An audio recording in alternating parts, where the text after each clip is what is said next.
Bapak, Ibu, dan saudara yang dikasih Tuhan, kita berjumpa kembali untuk bersama-sama mendengarkan dan juga merenungkan firman Tuhan.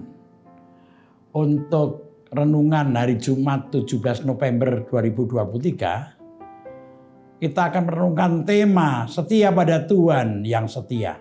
Setia pada Tuhan yang setia. Ada pembacaan yang kita renungkan dari Kitab Hakim-Hakim pasal 2 ayat 16 sampai 23. Mari kita berdoa lebih dahulu sebelum kita membaca dan merenungkan firman Tuhan. Mari kita berdoa lebih dahulu. Bapa dalam surga, terima kasih Engkau kembali memberi kesempatan bagi kami untuk mendengarkan dan merenungkan firman-Mu Tuhan.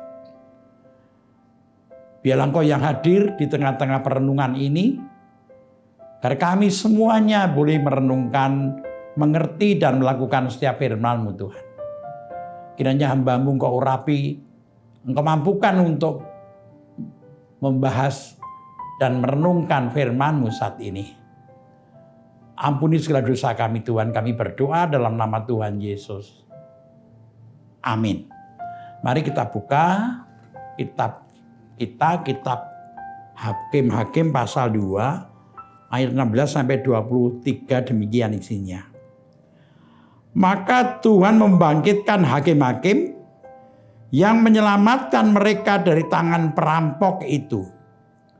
Tetapi juga para hakim itu tidak mereka hiraukan, karena mereka berzina dengan mengikuti Allah lain dan sujud menyembah kepadanya.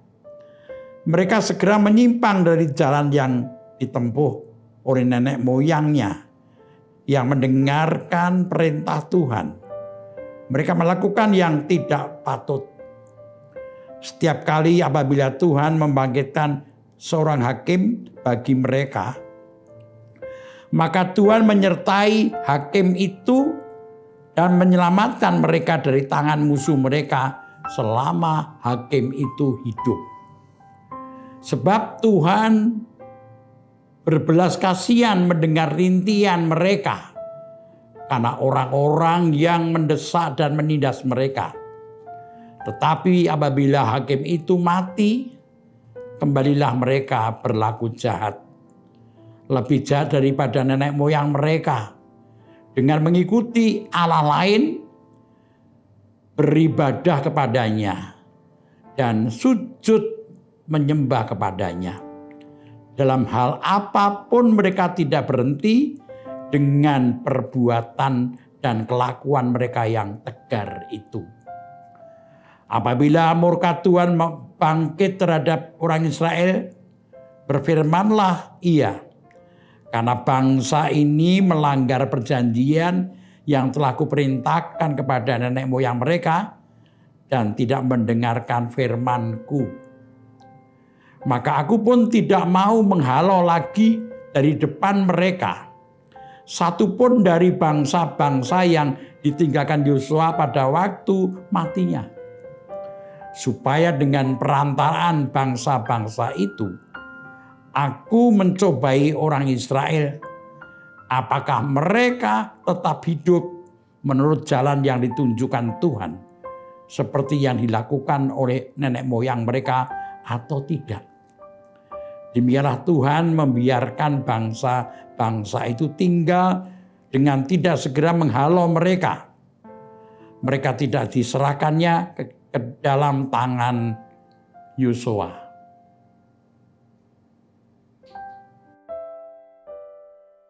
Bapak, Ibu, dan saudara yang dikasihi dan mengasihi Tuhan, dalam firman Tuhan yang kita baca tadi mengajarkan tentang kesetiaan. Baik kesetiaan Tuhan maupun kesetiaan umatnya. Kisahnya terjadi setelah Yosua dan orang-orang tua seangkatannya meninggal. Maka generasi selanjutnya tidak mengenal lagi Tuhan. Bahkan mereka menyembah dewa. Kita baca dalam bacaan ayat 8, 10 dan 11, mereka menyembah dewa. Ini berarti umat Israel telah melupakan perjanjiannya dengan Tuhan. Dalam perjanjian tersebut, Tuhan dengan setia akan menuntun, memelihara, memberkati, dan menjadi Tuhan atas umat Israel. Tetapi Israel harus hidup setia menyembah dan taat pada Tuhan. Dari kisah yang kita baca tadi, dari bacaan kita mendapatkan dua pelajaran. Mari kita lihat satu persatu. Yang pertama adalah kita lihat umat Israel sering meninggalkan Tuhan dan menyembah dewa Baal dan Dewi Astoret. Ada yang menarik dari apa yang dilakukan umat Tuhan ini, yaitu ada pertanyaan. Mengapa mereka mudah tergoda menyembah dewa? Mengapa mereka mudah tergoda menyembah dewa? Ada dua hal yang saya lihat. Yang pertama-tama, dewa Baal dan Dewi Astoret adalah dewi kesuburan yang dipercaya oleh orang Kanaan bisa memberikan kesuburan tanah jika disembah. Ini tentunya sangat menarik bagi orang Israel yang hidupnya bertani. Mereka tidak hanya belajar bagaimana bertani kepada orang Kanaan, tetapi juga tertarik pada penyembahan dewa kesuburan. Jadi penyembahan Baal dan Astoret mereka anggap bisa memberi kemakmuran yang tentu sangat mereka dambakan sebagai seorang petani. Kemakmuran yang bisa membawa kenikmatan duniawi sehingga mereka rela meninggalkan Tuhan hanya demi mengejar kemakmuran, kenikmatan duniawi. Ini mengingatkan kita semuanya agar kita hidup hati-hati. Kesetiaan kita pada Tuhan kadang tergoda oleh tawaran-tawaran kemakmuran duniawi, kenikmatan duniawi, sehingga kita bisa jatuh meninggalkan Tuhan demi mengejar kenikmatan duniawi. Inilah alasan pertama mengapa umat mudah tergoda menyembah Baal dan Astoret, dewa orang Kanaan. Lalu yang kedua, alasan yang kedua, mengapa umat Israel tidak setia pada Tuhan? Alasan yang kedua adalah, kalau kita perhatikan bacaan kita tadi, itu mengisahkan bahwa ketika mereka dipimpin oleh orang yang beriman pada Tuhan, yaitu Yosua dan kemudian adalah para hakim, pemberian Tuhan. Hakim itu pemimpin sebenarnya. Mereka setia pada Tuhan. Tetapi ketika pemimpin itu mati, mereka kembali menyembah dewa. Ayat 19 demikian, ayat 19. Tetapi apabila hakim itu mati, kembalilah mereka berlaku jahat, lebih jahat daripada nenek moyang mereka, dengan mengikuti Allah lain, beribadah kepadanya dan sujud menyembah kepadanya. Dalam hal apapun mereka tidak berhenti dengan perbuatan dan kelakuan mereka yang tegar itu. Ini menunjukkan kepada kita bahwa iman orang Israel adalah bukan iman otentik, bukan iman murni yang dimiliki oleh mereka. Iman mereka tergantung pada orang lain, yaitu para hakim, pemimpin yang diberikan Tuhan. Jadi di sini jelas sekali bahwa iman orang Israel tergantung pada pemimpin mereka, pada orang lain. Ini mengajar kita semua agar kita mempunyai iman yang otentik, iman yang tidak tergantung pada orang lain. Kalau iman kita tergantung orang lain, maka kita akan mudah goyah meninggalkan kesetiaan kita pada Tuhan. Ini yang pertama yang tadi saya katakan, yang pertama kita dapatkan pengajaran dari firman ini. Lalu yang kedua pengajarannya adalah Tuhan menyatakan kasih setianya. Tuhan menyatakan kasih setianya dengan terus menolong umatnya. Meskipun mereka umat Tuhan sering tidak setia pada Tuhan dengan menyembah dewa, mereka meninggalkan Tuhan. Tuhan memang kemudian membiarkan mereka menderita. Bangsa-bangsa yang ada di sekitar mereka yang suka merampok dibiarkan saja oleh Tuhan. Tetapi Tuhan tidak membiarkan keadaan mereka terus tertindas. Tuhan membangkitkan hakim-hakim yang menyelamatkan mereka dari para perampok tadi. Rupa-rupanya para hakim tidak hanya menyelamatkan dari para perampok, tetapi juga ditugaskan untuk menuntun hidup setia, hidup umat setia kepada Tuhan. Ayat 19 yang kita baca tadi jelas. Demikian tadi bagian ayat A.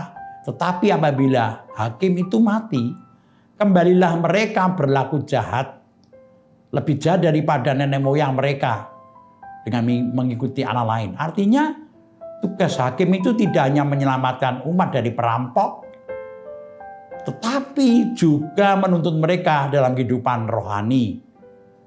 Jadi selama hakim-hakim itu masih hidup, umat Tuhan menyembah pada Tuhan. Kesimpulannya demikian. Kesimpulannya hakim-hakim yang diangkat untuk menolong umat Israel juga mempunyai tugas menjaga iman umat Tuhan.